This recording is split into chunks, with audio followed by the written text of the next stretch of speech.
उम्मीद करते हैं व्यूअर्स आप सब खैरियत से होंगे। आज हम बात करेंगे रोजे के फवाइद के ऊपर। हम ज्यादातर जो साइंटिफिक हवाले से इसके ऊपर बात करेंगे। तो सबसे पहले मैं बताता चलूँ कि जो रोजा है वो ब्लड प्रेशर को कंट्रोल रखता है, आपके और डायबिटीज से प्रिवेंट करता है। इस हवाले से 2023 में तकरीबन 209 लोगों ने एक स्टडी की, जिसमें उन्होंने बताया कि रोजा रखने से जो इंसुलिन है वो बहुत ज्यादा सेंसिटिव हो जाती है, वो बहुत ज्यादा एक्टिव हो जाती है, वो मोर इफेक्टिवली क्या करती है कि शुगर को सेल्स तक ट्रांसपोर्ट करती है, जिसकी वजह से डायबिटीज टाइप 2 का रिस्क जो है वो बहुत ज्यादा कम हो जाता है। इसी तरह 2022 की रिसर्च के रिव्यू में बताया गया कि रोजा हार्ट डिजीज और कैंसर से भी प्रिवेंट करता है। इसमें बताया गया कि टर्म हम यूज करते हैं इन्फ्लामेशन। इन्फ्लामेशन यूजली जो है वो प्रिवेंट करती है बहुत सारे इन्फेक्शन से या इंजरीज से को हील करने के लिए भी ये बहुत ज्यादा इफेक्टिव होती है। लेकिन जब ये अक्यूट हो जाती है इन्फ्लेमेशन तो ये खतरनाक होती है। एक्यूट इन्फ्लेमेशन कुछ कंडीशंस में बहुत ज्यादा इफेक्टिव होती है, हमारे टिश्यूज को डैमेज करती है, क्योंकि इसके अंदर सी रिएक्टिव प्रोटीन होती है। तो अब जब हम रोजा रखते हैं तो क्या होता है, भूख प्यास की सूरत हाल की वजह से ये जो सी रिएक्टिव प्रोटीन है इसका लेवल कम हो जाता है, जिसकी वजह से जो इन्फ्लेमेशन की वजह से हमारे अंदर हार्ट डिजीज होती हैं या हमें जो स्ट्रोक्स होते हैं उनसे हमें काफी ज्यादा जो है वो रिलीफ मिलता है। इसी तरह रोजा ब्लड प्रेशर और कोलेस्ट्रोल के लेवल को कम करने में भी मदद देता है। कुछ स्टडीज हुई, इसके ऊपर रिसर्च हुई कि जब आप दिन के कुछ खास घंटे भूखा रहते हैं, प्यास से रहते हैं, कुछ खाते पीते नहीं हैं, तो ये चीज काफी ज्यादा हेल्प करती है आपके ब्लड प्रेशर को डिक्रीज करने में, कोलेस्ट्रोल के लेवल को डिक्रीज करने में। अब कोलेस्ट्रोल का लेवल डिक्रीज हो तो ये मतलब नुकसानदेह भी हो सकता है, बट जब आप रोजा रखते हैं तो ये बैड कोलेस्ट्रोल लेवल जो होता है उसको डिक्रीज करता है, जो कि बहुत ज्यादा इफेक्टिव होता है। इसी तरह 2018 और 2021 में भी रोजे के ऊपर बहुत ज्यादा रिसर्च हुई, लोगों ने वर्क किया और उससे ये बात पता लगी कि जो रोजा है उससे हमारा जो ब्रेन का फंक्शन है वो इंक्रीज होता है, हमारा ब्रेन की फंक्शन बूस्टअप हो जाती है, जो ब्रेन की हेल्थ है वो भी इंप्रूव होती है। इसके अंदर जो नर्व सेल होते हैं वो भी जनरेट होते हैं रोजा रखने की वजह से।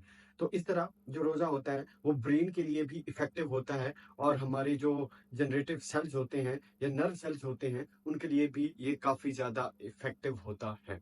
और सेम इसी तरह जो रोजा होता है वो अल्जाइमर और पार्किंसन डिजीज से भी हमें प्रिवेंट करने में मदद देता है, बहुत ज्यादा उनके लिए भी इफेक्टिव होता है।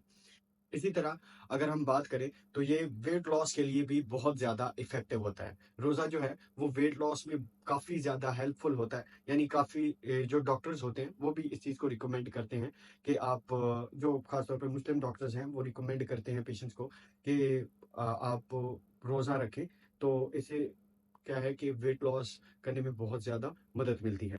इसी तरह जो रोजा होता है वो ह्यूमन ग्रोथ के लिए भी बहुत ज्यादा इंपॉर्टेंट होता है और हमारे मसल्स को भी काफी ज्यादा ये चीज इंप्रूव करती है, क्योंकि जो रोजा होता है उससे हमारा एक हार्मोन, ग्रोथ हार्मोन, उसकी सेक्रेशन बहुत ज्यादा होती है, जो कि इफेक्टिव होता है मसल्स की स्ट्रेंथ के लिए और ग्रोथ के लिए। इसी तरह जो रोजा है वो लंबी उम्र का भी सबब बनता है।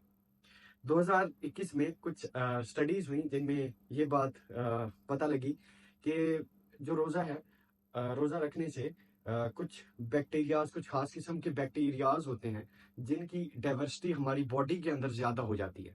अब ये बैक्टीरियाज क्या करते हैं कि ओल्ड एज में जिन लोगों को बहुत ज्यादा बीमारियां लगती हैं तो ये बैक्टीरियाज उन बीमारियों से प्रिवेंट करते हैं, उन बीमारियों से बचाते हैं।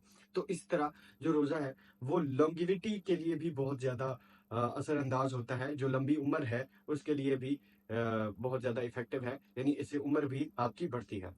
इसी तरह हमें और भी जो है वो काफी ज्यादा स्टडीज करने की जरूरत है रोजे के ऊपर, क्योंकि इसके बहुत ज्यादा जो है वो एडवांटेज है। जैसे कि जो कैंसर के पेशेंट्स हैं उनके लिए जो फास्टिंग है वो रिकमेंड की जाती है, क्योंकि कहा जाता है कि जो फास्टिंग है, जो रोजा है, वो जो ट्यूमर सेल्स हैं उनको, उनकी ग्रोथ को कम कर देते हैं, ट्यूमर सेल्स की जो ग्रोथ है वो कम हो जाती है। लेकिन ये कुछ केसेस में होता है, आप ये नहीं कह सकते कि सब केसेस में ये मेथड जो है वो इफेक्टिव होता है, यानी रोजा रखना इफेक्टिव होता है। But most of the cases जो जब आप रोजा रखते हैं तो ये ट्यूमर की ग्रोथ को जो है वो कम कर देता है, और कीमोथेरेपी में भी ये बहुत ज्यादा हेल्पफुल होता है। इसी तरह जो ट्रीटमेंट के लिए जो रोजे रखे जाते हैं उनकी बहुत सारी अकसाम होते हैं, यानी वाटर फास्टिंग होती है, जूस फास्टिंग होती है, पार्शियल फास्टिंग होती है, और भी बहुत सारी अकसाम होती है, और ये डॉक्टर जो है वो रिकमेंड करते हैं। इसी तरह अ, आज की वीडियो को इतना ही रखते हैं। मैं आपकी भी राय लेना चाहूंगा कि आपको रोजे से क्या फवायद हासिल होते हैं, या और आपको क्या लगता है कि कौन से फवायद हो सकते हैं रोजे के। तो कमेंट सेक्शन में जरूर बताइएगा। मिलते हैं नेक्स्ट वीडियो में। अल्लाह हाफिज।